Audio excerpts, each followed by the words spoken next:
jump car pinagkaguluhan sa SM at halos hindi ito makagalaw habang papasok sa loob ng mall. Isang mapagpalang araw po sa atin mga kakalingap at muli ay welcome back sa aking YouTube channel.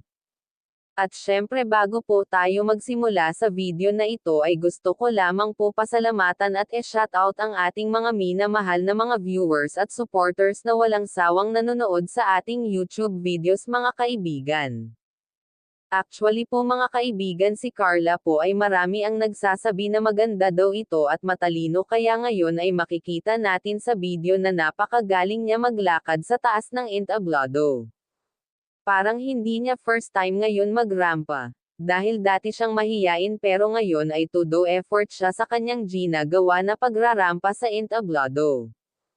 Kaya pinagkaguluhan ito at naghiyawan ang mga fans niya doon sa nasabing event mga kakalingap. Kuya Rab ay nag-alala kay Carla sa post-bling mangyari dahil sa pwede siyang madisgrasya or pagkaguluhan doon. Kaya minabuti ni Kuya Rab na paskortan ito ni Kuya Rab mga kakalingap. Kaya isa ito sa mga napansin sa kanya ng kanyang mga taga-suporta ang pagiging isang magaling magrampa sa taas ng entablado at matalino nga ito mga kakalingap. Kaya grabe ang pagpupercentage nito na makapagtapos ng pag-aaral dahil sa kahirapan ngayon. At nagpasalamat siya sa pagdating ng Team Kalingap sa buhay nila.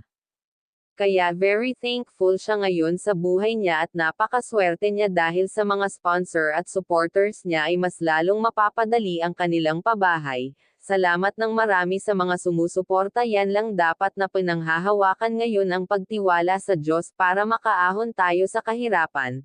Kaya wag nga po pala natin kalilimutan suportahan ang ama ng Kalingap na si Val Santos Matubang at hanggang dito na lamang ang ating mixing reaction. Again, maraming salamat sa panonood.